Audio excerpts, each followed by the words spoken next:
Bom, como eu disse antes, a compreensão que a igreja não atravessa a grande tribulação, ela é mais uma compreensão teológica, confessional do que bíblica.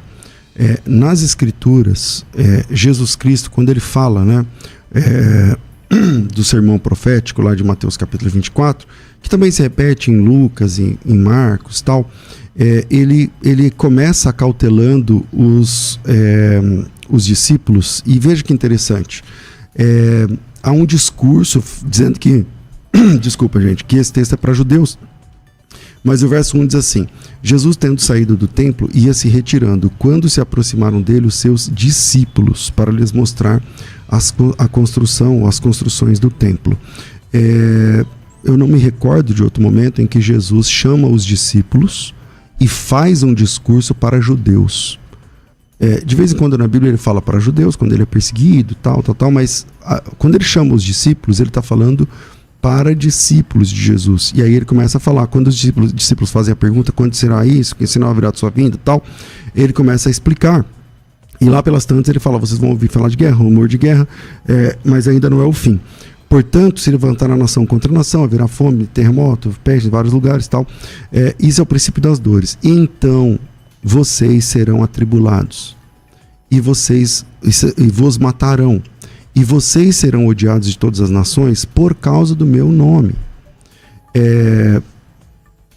Como que não é a igreja aqui? Porque se as pessoas são perseguidas e odiadas de todas as nações por causa do nome do Senhor Jesus, quem leva o nome do Senhor Jesus a nível de se tornar testemunha, no sentido de mártir, não é crente. Se é crente, não seria aqui um sinal claro que Jesus está falando da igreja? Bom, o pastor Nathan Rufino irá responder a pergunta do pastor César, e logo após tem um ouvinte na ponta da linha. Eu estou aqui seguindo a orientação lá. Vai. É isso que eu não sei. Me apontaram lá que... Bora lá.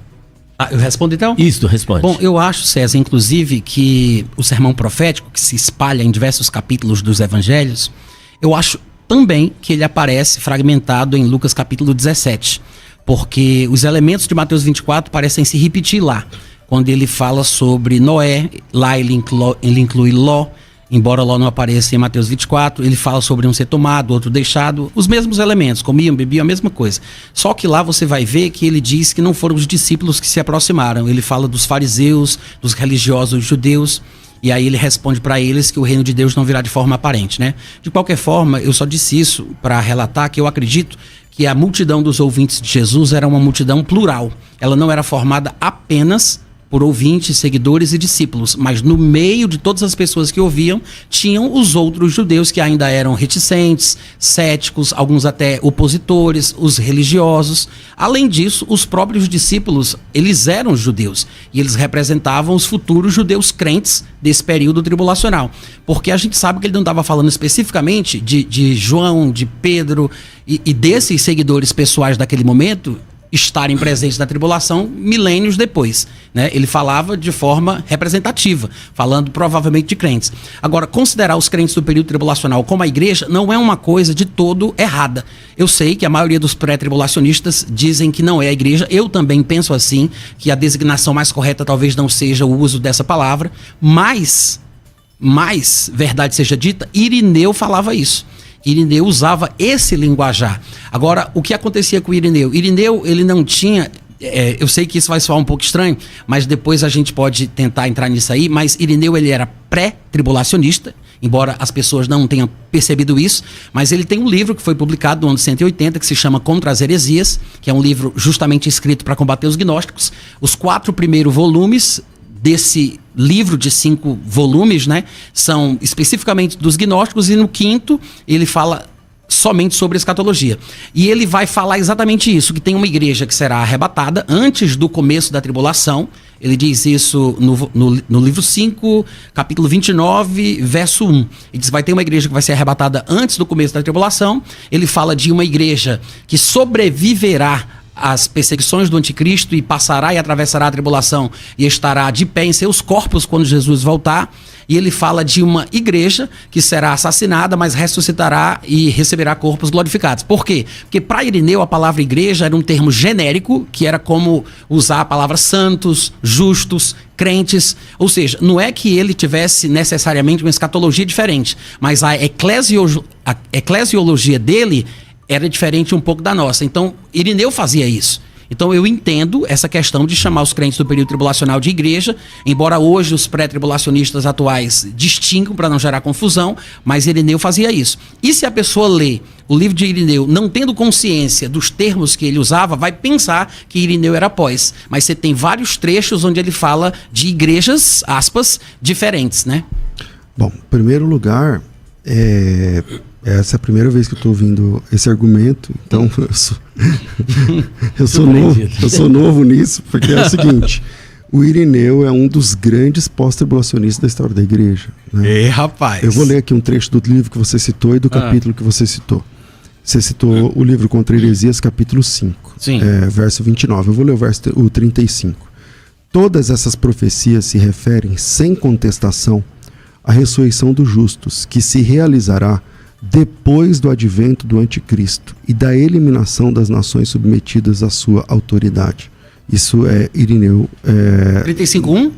35:1, exatamente.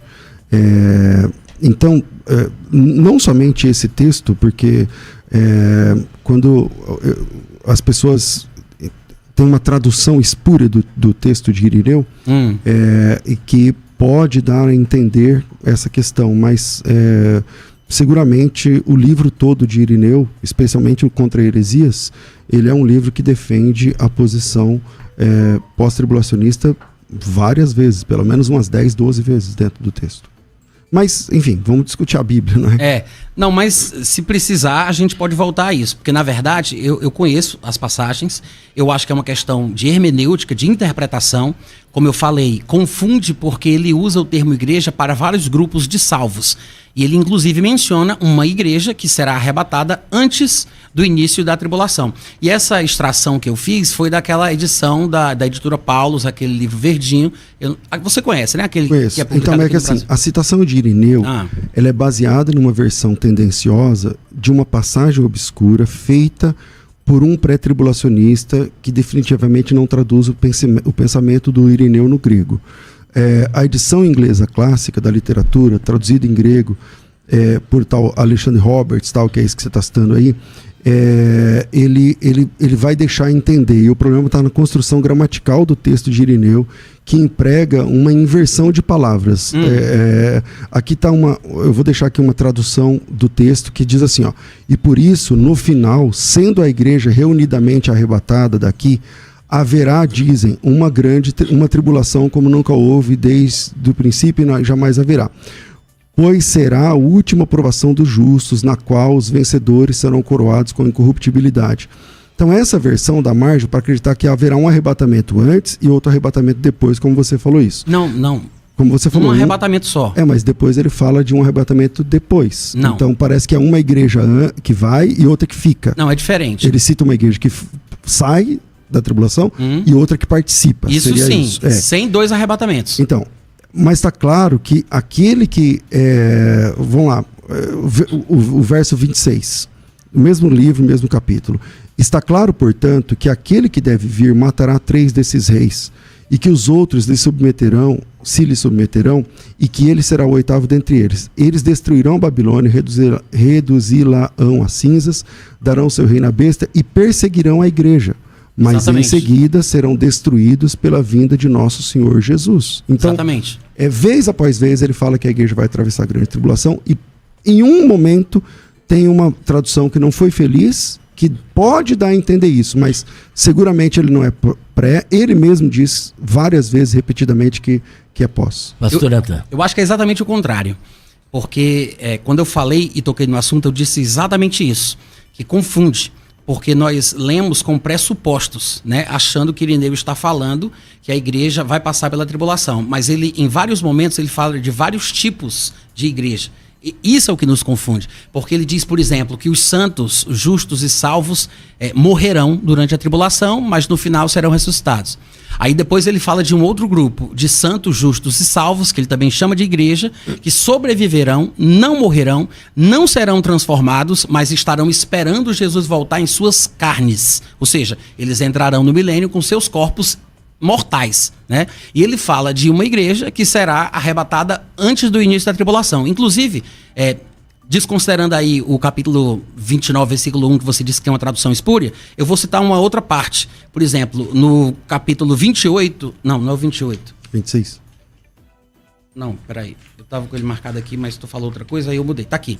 É no capítulo 31. Livro 5, 31, 2.